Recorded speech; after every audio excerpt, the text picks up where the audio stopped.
Hello and welcome to another comedian's interview for my blog and podcast, A Rich Comic Life. My name is Richard Gill and my blog describes my experiences of watching over 1,400 comedians for the last 50 years. I'm delighted to welcome my guest today. It's the musical comedian, Mr. David Hoare. Yay!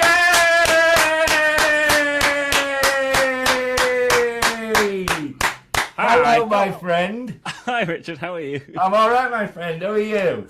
Doing good. Very glad to be here. It's my pleasure. I've been wanting to chat to you for a while because I think you're a very talented musical comedian. I really do.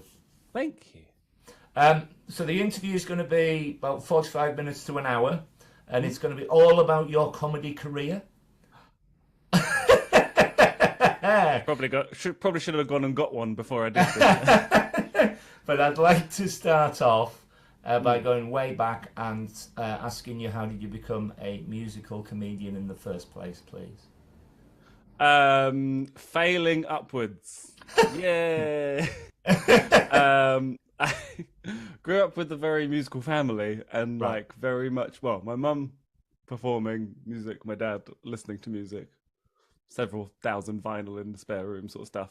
And I just had aspirations of being a musician and played guitar since I was about 12. And then just couldn't sing very well. I really tried to do be like a singer-songwriter type person, but I lack a good singing voice and sincerity.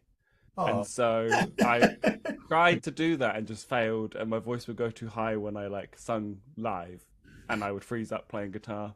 And then one of my friends did a funny song in a music open mic night in a pub, which I used to just frequent all the time. And he did a funny song, and everybody shut up and listened and enjoyed it a lot more than anything I was trying to do sincerely. And I was like, that looks like fun. So I tried to write my own little silly songs.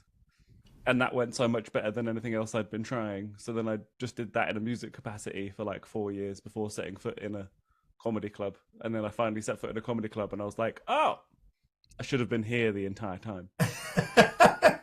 And what sort of year was this? So I started doing music open mic nights 2010. Right. And then I did 7 comedy gigs in 2014 until I lost my job. I was living in Hertfordshire at the time, and the only way I knew to do comedy was going to London. Right. And then I lost my job and I couldn't afford to get into London anymore. Oh. And so I took a sabbatical. I basically went back to just doing local music stuff. And then when I moved to Bristol, I started again in 2016. And that's kind of where I consider it kind of starting properly. Yeah, yeah. One of the regular comedy nights I go to, they get me up singing songs, and I cannot sing to save my life, and that's the joke. So I normally I pick great songs. So my regular song is "Living on a Prayer" that everybody can sing, Bon Jovi, and literally they drown me out. When they sing along, they drown you. Yeah, because they just sing great. along and drown me out. Because I cannot sing a note. But one of the nights they had James Acaster on, and he walked on with a camera, took my photograph, and after I sang, and he went, "How can I follow that?" So I've got a lot of admiration for what you do. I think Thank you. You're very talented, and it's a very unique thing that you do. Can you describe your first ever gig? So first ever comedy gig in that 2014 one in London, I'd been writing silly songs for 4 years, but no intention, always an intention of just being a musician, never a comedian. Mm-hmm. And then a lot of people were like, go do comedy. And I said no for a year. And then I finally did it. And I had all those songs that I did, and I had to do 5 minutes, maybe, I think maybe. That's a long time for someone new. Yeah. It is, but I'd got 4 years worth of songs. Yeah. So I just bashed together that without any real pauses or finesse or anything. No jokes, just songs. And it went, for a first ever gig ever, pretty good because I had just basically sang the funny songs I'd been writing, and I got very high up on my station. And then the second gig, I died a terrible death. Because I basically was like, oh, I can do comedy. It's just what I'm normally doing over and over again. Then I went and did another one, and I thought, oh. So you kept going. You just get up and keep going. Wow, I did 7 of them. And then the last, as I say, like I stopped for a bit, but then since 2016, I've pretty much been consistent. Yeah. But you have to keep going. I had friends, I played guitar since I was really small. Not very small, 12. Really small in terms of like pubic height. I don't know what that means. But I just played in my bedroom for like 5 years before ever getting anywhere near like a stage at school or anything. Yeah. Everyone always told me that performing live was the best thing, and I was just too afraid to do it. And then I finally went and did it, and I was like, yes, I want to do this more. I had to go at stand-up comedy once. I've told a load of comedians this story. Years ago, I knew a promoter at the Edinburgh Fringe, and he said you can come on and do a gong show for old people on a Monday afternoon in Haymarket. It couldn't be worse. So I had written a script about me crashing cars in Carlisle because I'd just passed my driving test in the home city, and he loved it. And he said, "Well, go on, you've got 3 minutes." And I walked out, 3 people in the audience, 3 old fellas. And I said, "Good afternoon, everybody. People think I look like Eddie the Eagle Edwards, the ski jumper, but I can't see the resemblance myself. And when I was at college at the time, I was his absolute double." And so one old bloke at the back just went, "Fuck off and cut me off."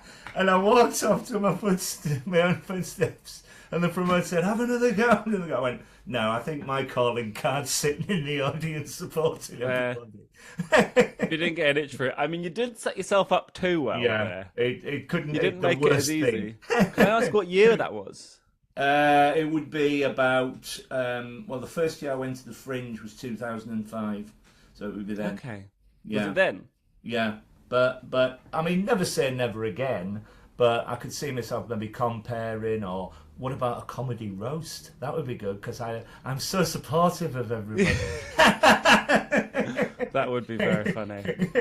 Basically, because I run a show in Bristol, right. And our doorman Ted has been to as many as I have, really. You know, I might have been away 1 week or 2, and he might have been away 1 week or 2, but he sat and watched as much comedy as I have there. And I'm always like, I reckon if you wanted to give it a go, oh yeah, you know enough of, especially like if you've been going to the Fringe now since 2005. Yeah. We're like, what? That's 19 years later. Yeah. You've got 19 years worth of never say never, my friend. Stuff. Who knows? I do always wonder whether that is how much that would give you like an extra sort of boost of just knowing you've seen every different permeation of how a set can go. I can imagine, right? There's all sorts of options I've got now that the blog and the podcast are a success. I could turn it into a book. I could start a comedy club. I could become a comedian. You know, there's all sorts of different things. It's just A, could I be asked, and B, where do I want to take it? But I love my life at the moment where I'm just going round enjoying watching you all, and it's wonderful watching you all develop because that's what the blog's for. I put every single venue I've ever seen you at, and so who knows? I mean, there's so many things I could do. I was very lucky last year. I know Dr. Double at the University of Kent, who runs the British stand-up comedy archive, and I think he's going to put the interviews that I've done into there, so it's going to be there forevermore, which is just amazing. That's great.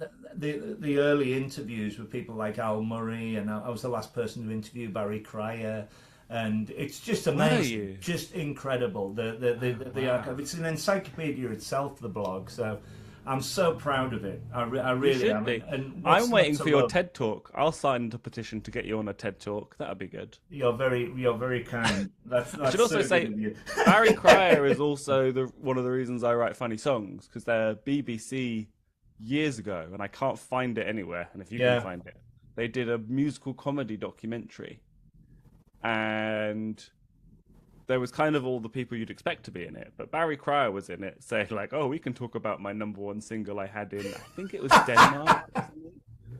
But everybody It's else so was kind good. of talking about it in a very highfalutin way, Yeah, and yeah, he just went, "What you do is you write down all the words that you need to have in the song on the topic. You choose topic, you write down all the words on it, you write down all the lines, you make sure the words at the end of the sentence rhyme, put it to a chord structure. There you go." in a way. And nobody had ever put it in a way that I went, "Oh, that's a tangible, doable thing that I Yeah, could yeah. do."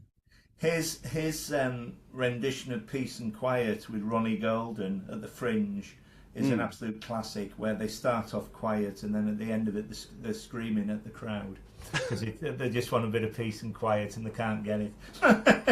Such a I good thought idea. that. When he came on here, he's sitting there.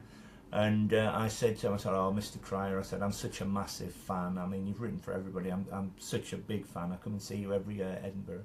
And he grinned at me, not knowing who I was, and he just went, "You're the one." Always a joke. And the book by his son, which I've just read, is phenomenal. Anyway, let's talk more about you. What do you like to talk and sing about on stage? Do you have any themes or anything like that? The more I go on, the more it is just about the way I am existing. Yeah. Like when I first started, I just tried to write the silliest and filthiest songs I could. I also tried to like reach out and be like, "Oh, we can write about anything," but now it's kind of more about my experience, and I can go longer on topics if I put loads of different songs and jokes on the same topic in. I'm Yeah. still not like a long form, like long bit kind of guy. If I do a bit, it's basically all the jokes I have on that topic together with like connective tissue. So at the moment, so since I come back from Edinburgh, in order, got a dog, got ADHD medication, got glasses. So that's 20 minutes, I think, of my show. It's a show. But yeah, it's just I do believe you can only write about what you know about, really. Yeah. I'm not the sort of person that people want to hear deep opinions from. I'm not the sort of person that people want to hear anything really serious from, and I've tried both, and it did not go down well. No. One of my strengths is writing very rude, naughty songs, and I enjoy it, and some people tend to enjoy it. If it's not going well, people think I'm disgusting, but I think like that's what I'm good at. So making people think it's about one thing, it's actually about me doing something awful. Well, I've seen you 3 or 4 times, and I can say I love it. So, following on from that, tell me about your writing process for a routine, a song, or a show. So, I've been thinking about this a lot recently since coming back from Edinburgh. My new philosophy on it is, does anybody get this deep with this wording? Philosophy? To try and never shut the kind of valve of it and just write down everything. So my new thing is having capturing tools. So I use Google Keep Notes. Right. And I've got like it set up so that if I do like #J, it'll come up automatically to be like #jokes, and then all the jokes are there. #songs, all the songs are there. And just write down all the ideas as they come to me whilst I'm wandering around. Because with the ADHD, my brain's just like Yeah. I try and write 5 songs in the morning after breakfast every day. Wow. Try. With the note next to it saying phone it in, the first one has to be shit, because it's not about them being good songs, it's about just the muscle. Yeah. And I did it just initially as an exercise, because I used to try and write a song every day of November when I was just doing music. Wow. And I found that when I did that, I'd get maybe a couple of songs out of it, but about 3 months later, I'd write a lot of good stuff where it's just kind of the muscle. So I try and do that just for fun, because I get to write songs for a living now. So why not enjoy myself? And some stuff comes out of that, and some of the ideas will come up. They get 5 songs. 5 songs per day. That in the morning. That's a lot. You've seen the length of my songs, though, Richard. Yeah. Sorry, I didn't equate that. Yeah. 15 seconds, you know. I think what's 5 times 15? I can't even do the maths because I'm so terrible at maths. 50, Like, 60, yeah, 2 minutes.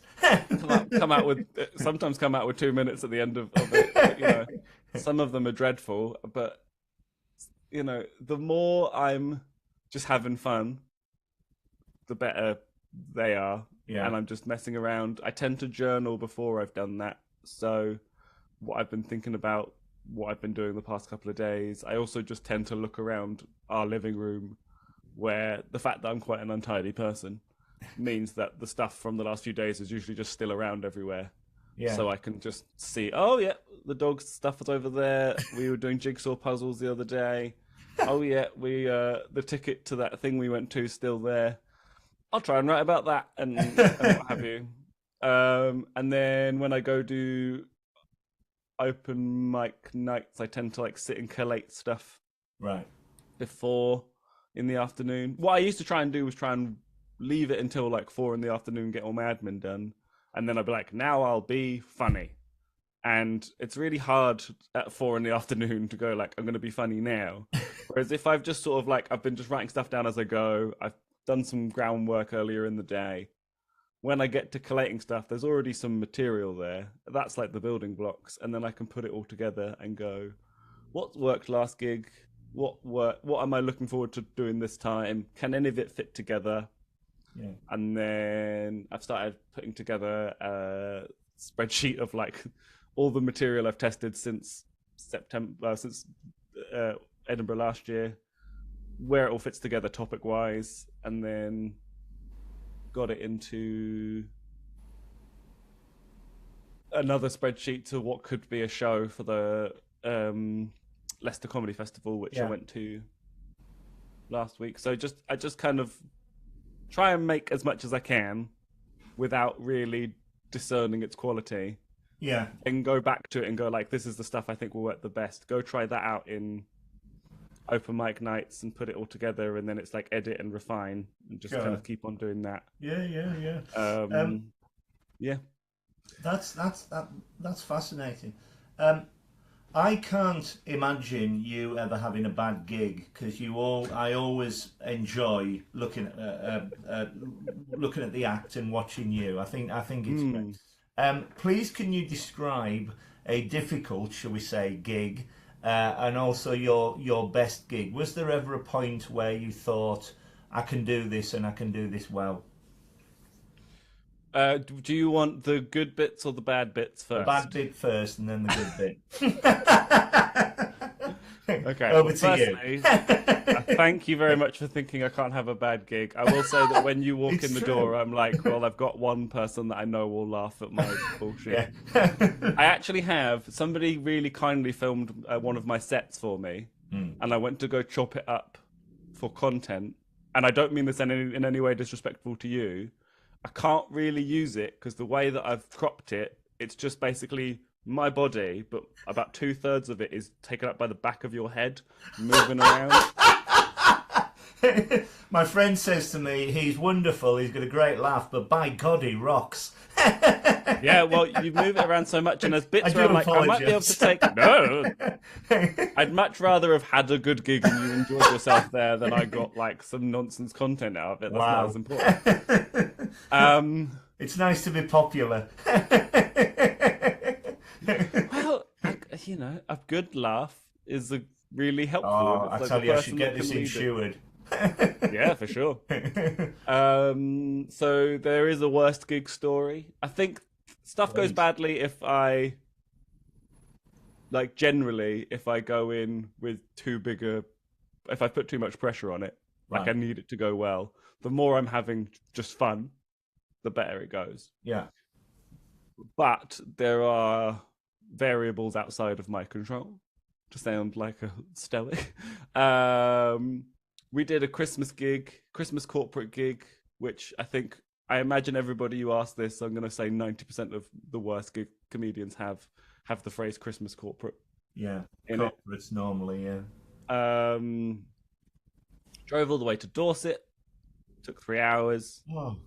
arrived at what we were told the venue was.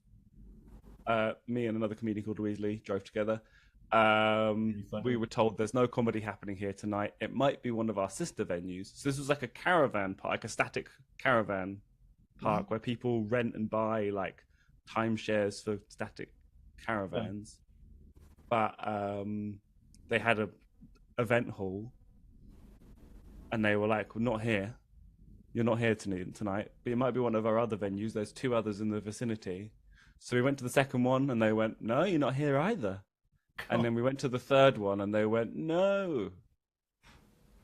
And we were like, "Okay." And the person that had booked us, who is wonderful, by the way, I will not have a bad word said about this person, but they, that night, were in Panto. So they were on stage. So they were completely unable to get hold of. And then we looked at their website and we saw that it had an evening with, and then a comedian we knew who also we knew got booked by the promoter. And we messaged him and we went, "Are you in Dorset tonight?" And he's like, "I am on a cruise." And we were like, "Okay, I think that's where we're supposed to be." So the gig hasn't even begun yet. We haven't even got in the venue yet. That is great. And at this point, all the other acts have convened in this third venue. We all go to the first venue. We go, "I think this is us." And there was literally, to this day, I'm pretty sure the guy who we spoke to went, "Oh, comedians. No. Oh, come on then." And then he went, "Come on, yeah, great. It's great to have you here. There's been a bit of delay on their food by 45 minutes. And we were like, "Okay." And we walked in to see a bunch of people who hadn't eaten yet, just like carrying like 17 Jaeger bombs back to their table. If you imagine like an event hall with a stage, and there's a dance floor in the middle, and then there's 12 individual companies from the local area having their Christmas dues. They don't know each other outside of those companies. Wow. And they filled this time without their dinner with Jaeger bombs. The MC goes up, bless him, and is like, "Are you guys ready for some comedy?" And I'm going to say 90% of them didn't know comedy was happening. And he got it from everybody talking to everybody looking at the stage. Adam Money went up and just yelled his acts with no pause for laughter for 10 minutes. And he came off and he went, "That was all right." No. Louise Lee went up before me. Oh. She sang a little song at the top of her set, and everyone sort of went silent and she got a laugh. And then she went into material, and 4 minutes later, she walked off having called somebody in the front row the C word. Oh. And then the MC, bless him, went up and just went, "And now David Hoare." I've discussed this with enough people to know that I think whoever went up where I went up would have had a bad time. I mean, that is probably the worst setup for introducing a comedian I can think of. Yeah. Who are you? So I walked out and I did what would usually be about 7 minutes worth of material. And I looked down at my watch, and I'll never ever forget the image of it said 1 minute and 59 seconds is how much I'd done. So I had to then go into material I hadn't planned. I said to you 5 minutes is a long time. Yeah. We're just rushing through, just trying to get to 10 minutes so you get paid. Oh, God. And then I tried to get through it, and I was just going into more and more filthy material because that's all I had. Yeah. And about 4 minutes, a guy went, "I think you've done enough now, mate." And then I'm going to say about 40 people chanted, "Off, off, off, off." And as I was walking off stage, the whole gig got pulled. Oh. And Matt Bragg, who were driven to from Birmingham, he later told me he physically walked out on the stage as we were as we were about to leave, just to touch the microphone, just to say. And he's a great comedian. Yeah, he's amazing, but he didn't even get to go on stage. He literally went and touched the microphone just so nobody said he couldn't. He didn't try to do his work. Yeah, yeah. And then we ran out of the hall, drove home with me like being like, "Oh my God," and Louise Lee being like, "I think this is just part of being a comedian." which in yes. some ways it is, but yeah. And I think like they pulled the gig, they booked it all, and then they pulled the gig as I was wandering off stage. That's disgraceful. And I think the promoter had to take them to small claims court to get them paid. Yeah, I'm not. That couldn't be worse. Tell me about your best gig, your favourite gig. I was thinking about this beforehand because I have gigs every so often where I'm like, that one was absolutely awesome, but I try not to live too comparatively because if I get it in my head that I had like the best gig ever, then the next gig I'm always like, oh. But having said that, one of the big standout, I did the Musical Comedy Awards final at the Bloomsbury Theatre. Know it well, yeah. And that was special. And I went and had food with one of the other acts who was in my heat with me beforehand. And we just kind of chatted normally rather than talking about what we had to do that evening. Yeah. And that brought my nerves down a bit. And then before he went on, I just stood with him and we just jumped up and down. I was like, you're going to do it, you're going to do it, you're going to do it, you're going to do it. And then he went out and had an incredible set. And then me and the other act from our heat, there was 3 of us from our heat that went through to the final. The other act, so that was Christy Coysh who did I hyped up before he went on. Yeah. And then Orlando Gibbs basically did the same for me. And then I stayed and did the same for him. And I just walked out and just had a lovely time. That's and brilliant. it was just really, really worthwhile. nice. Just took it in. I was like, how often are you going to get to play a venue like this? Yeah. But I will say that evening, like, nobody was having a bad gig. People were just knocking it out of the park, which was lovely. Yeah. Yeah, That's and brilliant. so That's so good. it was nice. And then I won audience favourite. Orlando came third, and Christy came first. And we'd all been hyping each other backstage. Yeah. And I just left it being like, that was so nice. That was great. That's so good. So you see, it is worthwhile. Oh, of course. There was also I emceed End of the Road in Festival 2021. Sure. So that was just after COVID when festivals were coming back. Yeah. And I got booked to MC it, and I showed my mum the lineup, and I went, "Look, Mum, I'm the worst comedian on this bill." And she was like, "You shouldn't be so hard on yourself." And I'm like, I'm not. I am the least experienced comedian on this bill. How exciting. And then panicked that I was going to get caught out all day, and then had a great time, and then panicked for an hour afterwards that they'd find out that I wasn't as experienced as I was supposed to be. Because I left. As we were leaving, all the people that I sort of respect and admired just went, "Nice one," and then wandered off. And it took me about an hour of wandering around to go, "Oh, they just think I'm a comedian." And it took me to that day. That moment was the moment I realized I'm not trying to be a comedian anymore. Yeah. I just am a comedian. But I was expecting some variety of parade. Yeah. And instead it was just Jordan Brooks going, "Nice one," and then wandering off. And I was like, "Oh, okay. I think I'm in."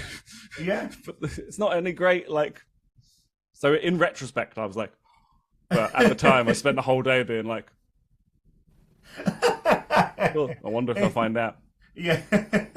It follows on nicely with the next question, because I want to ask you, if at all, how do you cope with nerves? And do you get nerves at all before you go on stage? So when I first started performing ever, I used, like, the first music gig I ever did, I sat and played guitar and my leg was just like... Wow. Like wobbling the entire time. And then I do think doing the several years of just performing music was useful because it took me from being panicky and not being able to control my voice because I was so nervous to convincing myself that it was going to happen anyway. So I might as well get on with it. Post amping each other up at the Musical Comedy Awards, I now jump up and down and say the word jokes. And that might sound like a lie or a joke in itself, but if you go backstage, you will often find me just go jokes, jokes, jokes, jokes, jokes, jokes. And that calms you down and gets you ready to go on. Well, because it's just silly enough. Yeah, that's brilliant. I can't be taking myself too seriously. and then I play the Master of Puppets riff on my guitar. Go do do do do do do do do do do do do do. And I warm my hands up by doing that, and I just go jokes. And if I see another comedian that's on the bill, I go jokes, jokes. Should we do some jokes, jokes, jokes, jokes, and that's all I do. And I think it just reminds me that I just need to tell jokes, and I don't need to take myself too seriously. No, because whenever I've been like, this needs to go well, it doesn't. And when I just want to go and have fun, it goes much better. Happier. Would you say that as soon as you speak or sing into a microphone, or is it the first laugh that calms any nerves you may have when you walk onto the stage? I guess so. Yeah. Not necessarily, because I've got a guitar. I'm usually different to most acts on the bill anyway. So I walk out and they're like, well, what is this? Yeah. That's the uniqueness. Yeah. Which, I appreciate the uniqueness. And if people are after that kind of uniqueness, then they're like, oh, what is this? But some people are literally like, oh God, he's got a guitar. What's he going to do? Some people have this preconceived notion of like somebody that plays like a 5-minute song with one joke in it. And I try to be the opposite of that. So I just try and get out there and do and just give them a bit of a portrait of who I am with the first couple of jokes. But even then, it's like just trying to like drag it out of them. But yeah, I sort of like getting that first laugh is very useful. But I've been working on the idea that you can have them and lose them. And I've done that, and I've not had them at the beginning and won them over by the end. And it's just fascinating. Kind of it really is tenacity to just stay with it. The thing I really learned from that's my dog barking. Sorry, it's my girlfriend coming in to pick it up. Last Edinburgh, I really kind of honed in on the idea that you've got to believe the people who are enjoying it. Because it's very easy to look out into the crowd and just see the person who's like, what's this? Where is this? Don't like it. Why is that funny? And as soon as I stop believing the people around them that are enjoying it, because that person might go, like 4 jokes later or 5 minutes later, go, oh, they just couldn't quite get into what I was doing. But it's that tenacity to stay there, make it. The rules I used to say to myself was like, slow down, don't just perform, connect, and make it look fun. And now I'm like, believe anybody that's enjoying it, because it could be like, yes, they're laughing, but these people aren't, and it's like they just might be confused, going, oh, or their resting face might just be that. Like, look at you all. Like, what? I did a gig in Cornwall. I have to say, I was just going to say, these answers are so good to the questions. You really are well tuned in as to how to make an audience laugh. You really are. Thank you. I try and think about it a lot. I spent a lot of time trying to figure it out, because a lot of people really wanted to be comedians when they were younger. I wanted to be a musician. Yeah. And I've sort of pivoted into it. Yeah. But so I spent a bunch of time going, but like, how do you do it past, like, how do you do it? Okay, I can do it this way, but how do you do it that way? And I still watch comedians now, and I'm like, okay, that's a way that I've not seen before, or that's a way I don't really know how to do, and then figuring it out. So it's only through like complete lack of knowledge and trying to absorb it as much as possible that I've been like, but how? all experience. And that mixed with sitting in a bar in Edinburgh with my head in my hands, going, why? We've all been there. Am I doing it correctly? Pierre Novelli staring through my soul, going, are we doing it correctly, Mr. Hoare? Is there a correct way of doing it? And I'm like, no, there isn't. Okay, leave me alone. Sorry. My next question is, how do you remember all your routines? And have you got a way of remembering them in your head? You write them down? I suppose having a guitar, you have like a prop. on stage, so that would help, I would Yes. think.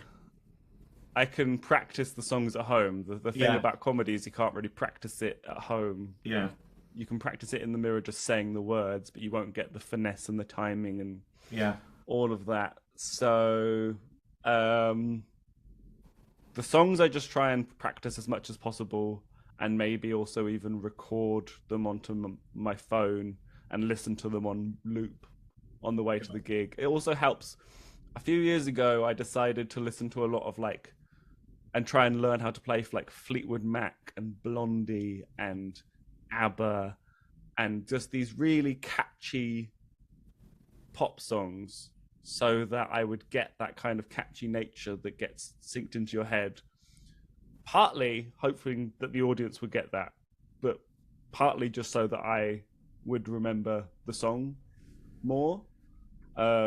Just making it as catchy as possible. And then I try and get the joke when I'm doing it initially down to just a few bullet points, like feed line, punchline, maybe some stuff around it, and then go on stage and do it and kind of waffle my way through it initially and then narrow that down. And then it's just a case of looping over and over.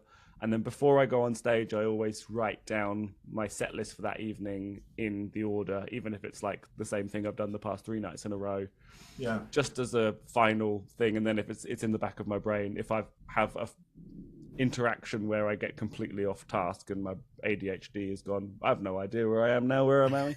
Pull it out of my back pocket and make sure it looks like I'm pulling it out of my bum, and I'm like, where are we? Good. And then The other notable thing, seeing you live, and I've seen you a number of occasions. I saw you at Sofa So Funny, and I saw you. I can't remember which Fringe it was, but it was a few years ago. came to Yeah, Brighton that's Fringe. right. And you were brilliant there. Thank you. Yes, I was very chuffed you were there actually. What is wonderful is that whenever I've seen you, there's always new songs. Oh, thank you. There's always new songs, and I have a friend who, a very dear friend who comes along to a lot of comedy with me, and he'll lean over if the comedian's on, go, I've heard this. It's like, well, it doesn't matter if they're very good at delivering what they do. You can listen to it till the cows come home. But yeah, there's a fine line between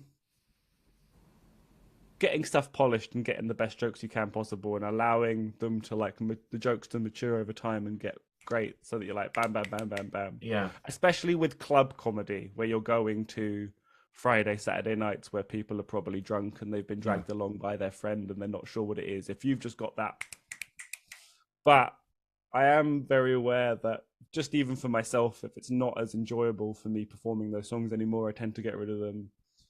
There is obviously that nature of like, we turn over material every year, but I'm just trying to do that at the moment just to get better at turning over, because I felt like I didn't do that the first couple of, I would say the first 4 years, I kind of just relied on like a catalogue of songs that I had.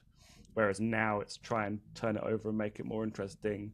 And also acknowledge that like slowly but surely there's people like your good self, the Sofa So Funny people who are returning to Edinburgh will see me again. And if I'm there doing the same stuff, completely the same stuff, then they'll be like, oh, okay, that's what he is. If I'm doing new stuff, they'll be more inclined to come see me again.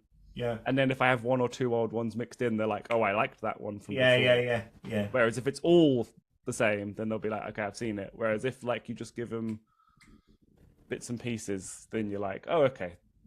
That's great. Yeah.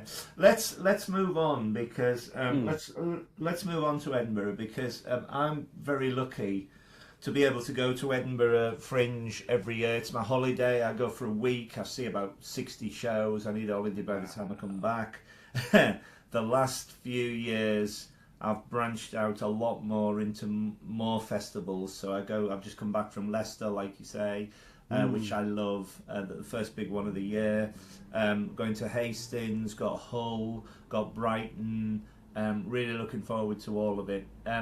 What's your experience of fringe festivals, in particular Edinburgh? Did you first go up as a punter? Have you been in a show with different comedians? When was your first solo show? That sort of thing. Yeah, so the day before I did my first ever performance in Edinburgh at the Fringe was the day I arrived, and that was the first time I'd ever stepped foot in Edinburgh ever as a city. Wow. And I've still never been in the centre of Edinburgh outside of the Fringe. Wow. I nearly did. I went to a wedding in Leith. Yeah. Well, I went to a wedding for somebody in Leith, but everybody at that wedding, including the people I was with, got COVID. I'd had COVID the week Oh, before. mate. So we were going to go into the centre of Edinburgh, and I was like, I'm going to finally see it. And then we ended up just not going because, It's well worth it if ever you do. yeah, I'd love to go. I'd love to go. I've not been into the centre of Edinburgh during the Fringe, outside of the Fringe, but I have been to Leith, which I think is very odd. I've been to, like, a stone's throw away. So 2017, myself and a comedian called Dorian Wainwright, who was at the the Brighton show that you came to, actually. Yes, Long ginger yeah. hair. We used to run a show in Bristol together, and he approached me and he said, "Do you want to do a split bill? We'll do 20 minutes each, and we'll get a guest in the middle, and then we can use that to leverage swapping for spots elsewhere." So we did 11 days. We called it D&D comedy because David and Dorian, or Dorian and David, and we bought a big foam 20-sided dice that I've still got in the other room, like Dungeons and Dragons, and I had a whiteboard with 20 songs written on it each day, and we'd get somebody from the audience 3 times in the show to roll the dice, and that would choose what song was played. And that was the beginning and end of the Dungeons and Dragons reference, but we called it D&D comedy and held a dice in the picture, and like a number of Dungeons and Dragons fans came along and they were like, this is a Dungeons and Dragons show, right? And then slowly but surely realized it wasn't, and some of them enjoyed it and some of them didn't. But the first gig we did, we were at 12:15 at night. Wow. In Black Big Market. Yeah. Next to the, it's a completely different building now. It was an empty building that they just went in. They used plywood for walls. The toilets were literally just like plywood with urinals like drilled into them. Yeah. It's very odd. And they somehow had a fish and chip bar in the foyer. Wow. But the first gig we did, we just stood there. One of us was outside. I was inside. There were 7 other venues in that building. So I just stood at the bottom of the stairs, and everyone coming out, I would just exit flyer them, and Dorian would stand outside and try and get everybody in. And the first gig we did, we couldn't shut the door because there was too many people trying to get in. Wow, well done you. And that was one of the best comedic moments of my life. Definitely like the best thing that happened at that point up until then. Wow. And it was great. What year was that? 2017. 2017. Wow. In this tiny little room. And then slowly but surely throughout the week, my expectations of how it was going to go got dashed more and more as I got progressively iller. And I would do like a spot at 3 p.m, like a guest spot somewhere, and it would go well. And then by 6 p.m, I would be sat in a bar with my head in my hands, going, "Why are we here?" And I did, I think, 19 shows in 11 days that time. And then next year I came back and did another split bill with a comedian called Jack Cooper, and same sort of format with a gap in the middle, and did 24 spots in 9 days, including our 9-day run, which was good. But it's made me realize that Edinburgh is basically comedy boot camp. Oh, it's amazing. Can't go up there with any from a comedian perspective. I think some people have been told that you can go up and get successful, but that was kind of 20 years ago, and the people who get successful now off of Edinburgh tend to already have some baseline of success already. Yeah. And that's not me disparaging those people. They've worked hard elsewhere, and this is just that's just the way it is. So it just means you have to go in knowing what you want out of the thing. But I purely see it as comedy boot camp, and if I get anything else out of it, it's good. And I tend to now see it as a staying healthy festival, occasionally doing comedy. Yeah. Well, my liver gets battered every August. But so I debuted I debuted 2022. I was gonna just do 45 minutes, and then at February 2020, before the pandemic, I was telling Ahir Shah my plan to do like slowly build up, and he just went, "Just do an hour." And I was like, "Why?" And he's like, "Just do an hour. What are you waiting for? Just do an hour." And he spent about 10 minutes just convincing me that I didn't need to do it slowly and just go get on with it. And so I was like, "Yes, Mr. Shaw, I will," and did that. And so that was 100 songs in an hour, which did at Edinburgh Little Theatre.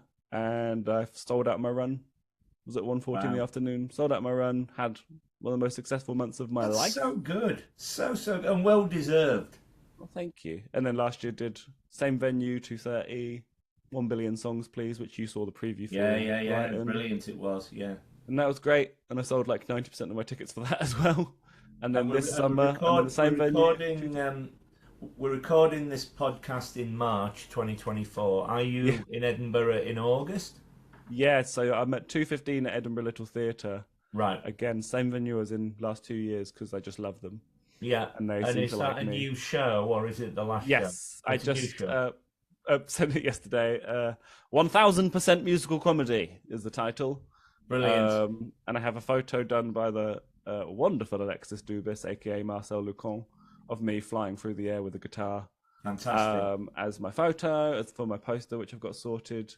And as I say, it is 1000% musical comedy, but a lot of it is about glasses, ADHD medication, and what's the other thing I said? Dog. Yeah. So that's wonderful. And are you doing any of the festivals?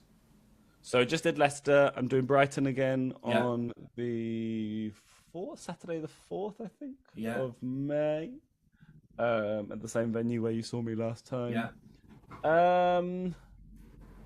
I've got a bunch of previews booked in. I don't know if there's any other specific festivals booked in currently.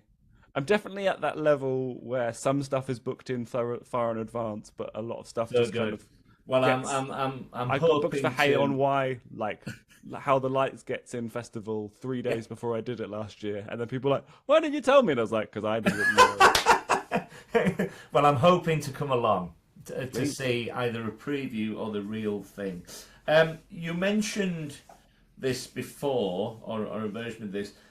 What has been your comedy highlight so far? Yeah, I read this. You sent me the questions. So I looked at it. I was like, "Have you got one?"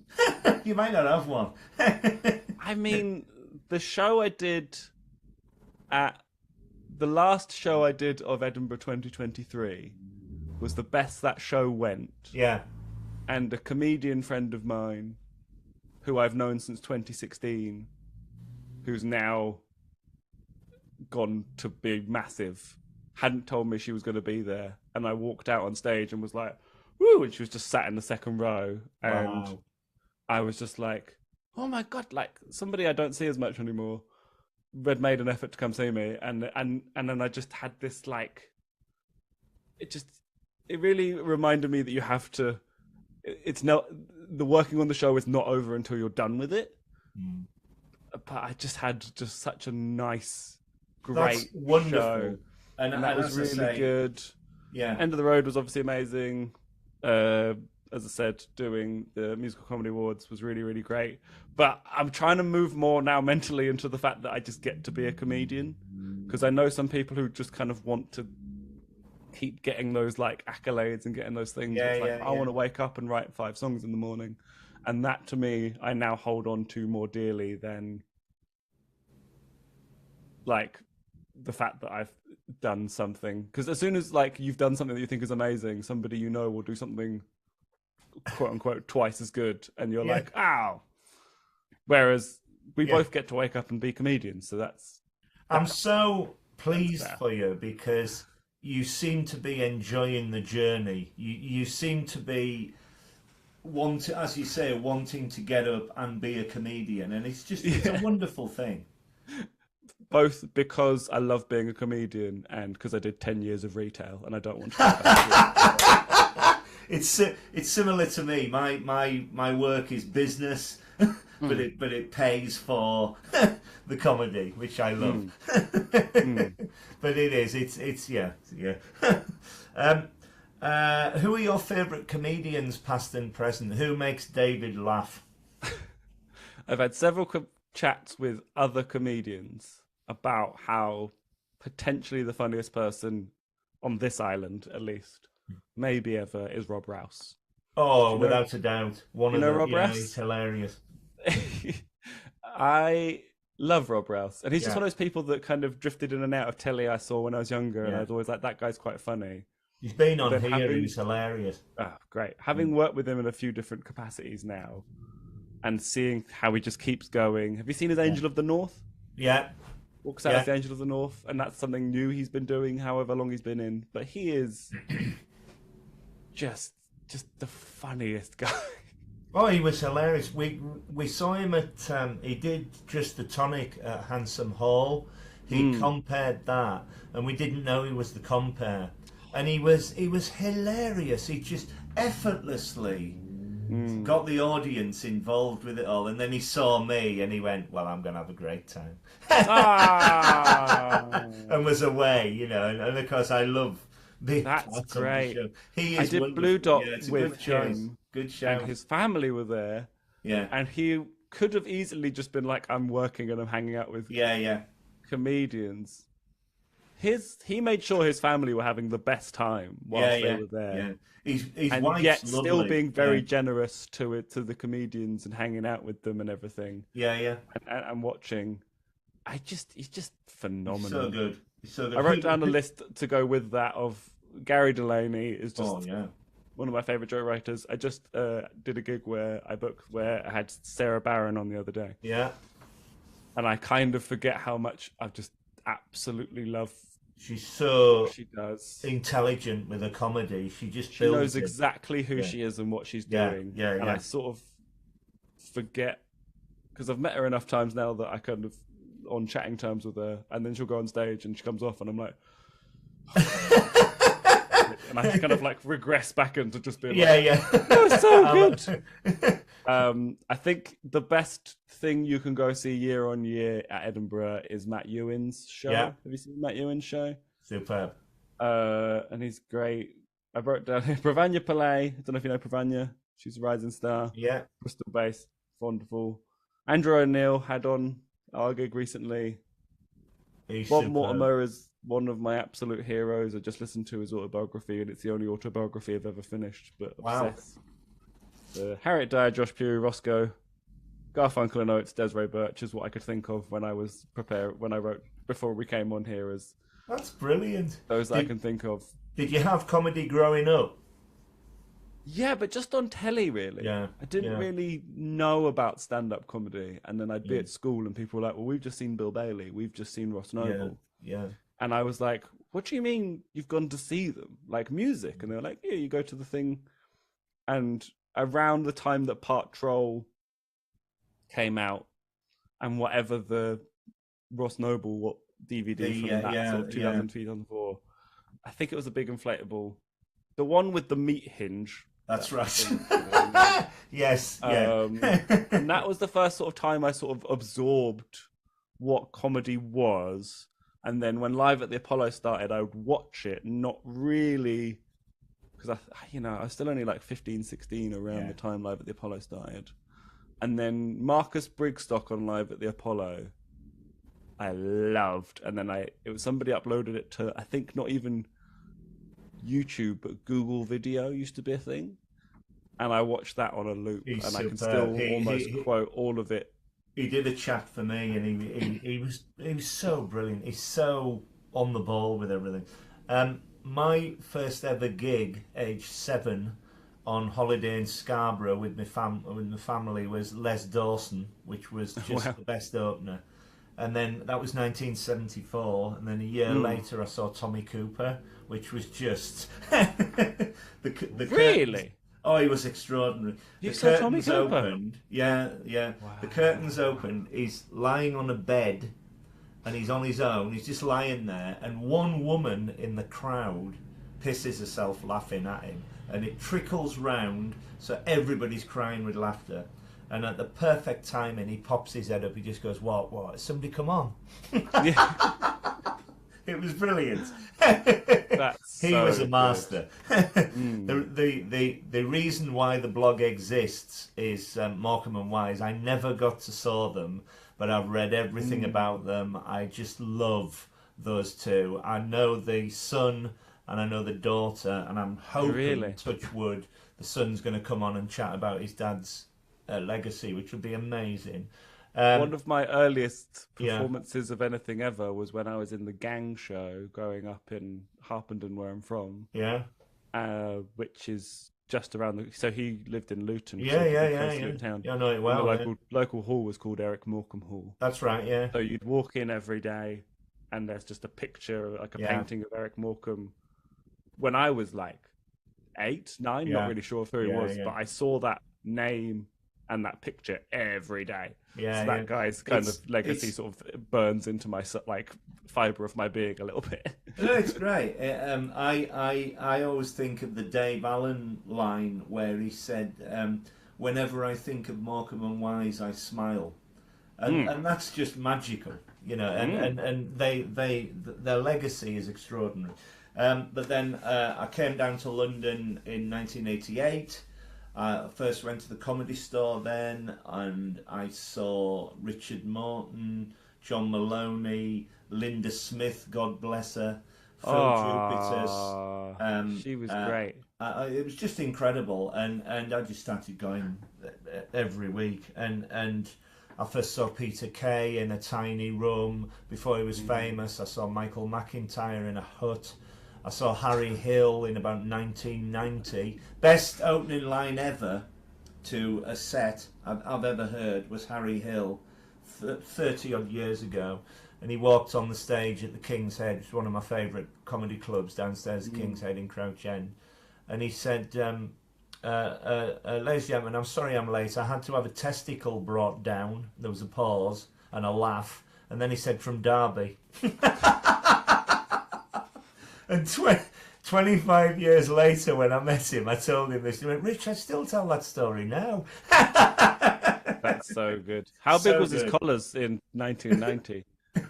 Did he have big collars then? Oh yeah. Oh, great. Yeah. The great thing about him that I love about him is that he's been very successful on the television, rightly so, and the career and everything. But now he's back in the clubs because he loves doing what he does, and that's just magical. That's who Yeah. doesn't like Harry Hill? He's wonderful. My mum doesn't like Harry. Oh wow. Well, there's one. To the point that I didn't know I liked Harry Hill because she would turn it off when it came on, so I didn't know what it No. was. And it wasn't until I got to uni and my housemates started watching it. And Wow. it kind of came on, and I was like, "Do you want to watch something else?" And they were like, "Why? We're watching Harry Hill." Yeah. And I just hadn't. My mum just, Oh no, he's brilliant. but that's the thing is that there will always be somebody that just doesn't get on with that style of humor. Yeah. And then I watched it all, and I basically was furious with my mother, being like, "Why did you not like?" All I love Harry Hill. so ridiculous and Yeah. so fun, and I love that sort of outlandish stuff. Like one of my earliest comedy viewings, which I still, as I say with Bob Mortimer, Shooting Stars, I watched a lot as a child, Yeah. but I did not understand it. Yeah. I was. I just thought it was a game big show. Night out. Just thought it was a game show. Yeah. And then I watched it all again when I was at uni, and I was like, oh, all of these jokes went over my head.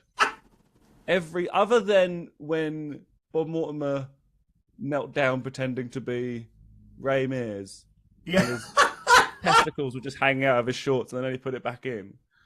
That I remember laughing at a lot as a child. But the rest of it, I just those thought it was two- a very outlandish game Yeah. show. And then I found out that I don't know I liked comedy. But I didn't know that's what it was. Wow.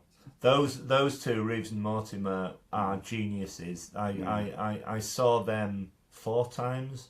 I saw the 25th anniversary. The first time I saw them was the big night out on tour in Newcastle in 1990. And Les, the character Fred Alwyn, the actor, the bald scientist, would walk on. This is genuine. I couldn't believe this. You say it's like off the wall. He walked on with a fishing rod, walked on stage, a fishing rod, climbed a ladder, and Reeves and Mortimer from the side of the stage threw loaves of bread at him, and if he caught a loaf with his fishing rod, the whole place went bonkers. And I thought, this is genius. Yeah. They're so good, and I love this. I love Mortimer's story. I mean, it's obviously sad about his heart scare and everything, but to come back with Gone Fishing, it's such a lovely, That's the best relaxing, show. The best show joyous of the past show. 10 years. He's Sure. and he seems a lovely bloke. It's really good. We talk all night about comedians. Just following on from that. Like me, do you go to a lot of a lot of comedy shows as a member of the audience? Not so much anymore No. because if I need to see comedy, I just stick around at a gig now. Yeah. Um, so I, when I'm in Edinburgh, I try and catch what I can, but I'm Yeah. just exhausted, and I've got like I am like this is going to sound very cynical, but I am there to work, Yeah. Yeah. but in something I love doing. But I try and go see some stuff. There's a kind of mixture between wanting to see stuff that I really actually want to see and just also going and supporting my mates and seeing people. Brilliant. But because I'm out at comedy Mm. at least 4 times a week usually. So So if you're on a bill, if you're yeah, first on a bill, you mm. would stay and watch the rest of the act. Depends on how far away Yeah. I am and what the traffic, like what my journey is like. Yeah. Everybody's kind of has an understanding that you need to do what you need to Yeah. do, You need to go. You need and to. it just kind of depends who it is and what's Yeah. going on. Yeah. It's quite nice to be at a gig where I'm on maybe in the middle. I don't know the opening act.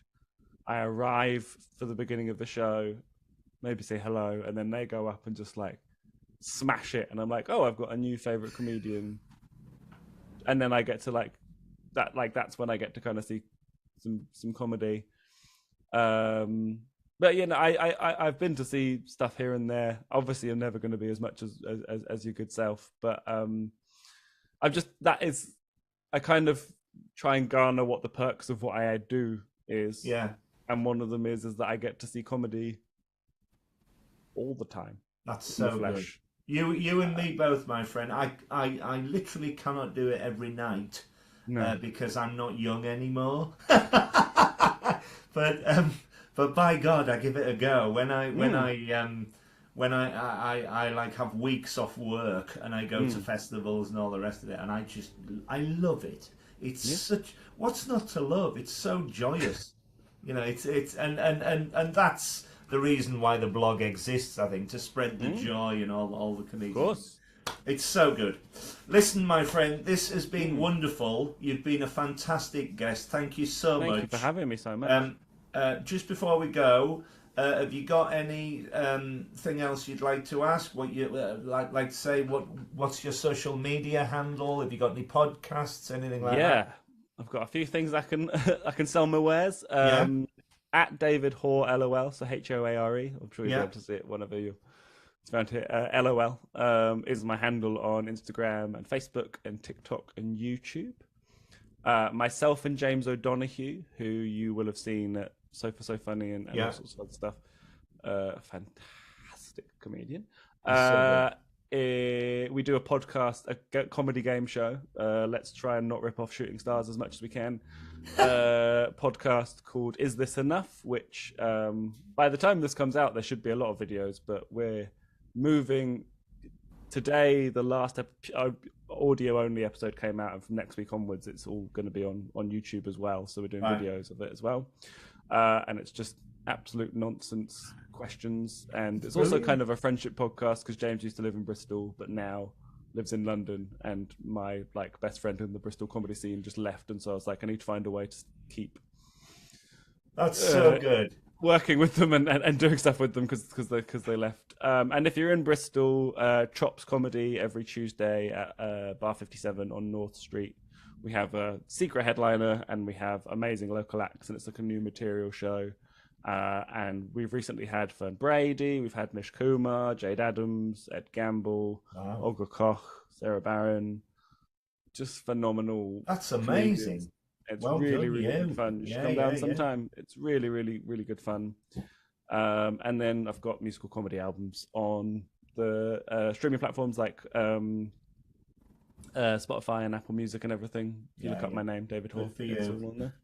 Well, listen, my friend, keep doing what you do because, as I say, it's a Okay. very unique and a very funny act, and I'm Thank you. looking forward so much to seeing you again live soon. Yes, please. I can't wait to And see you too.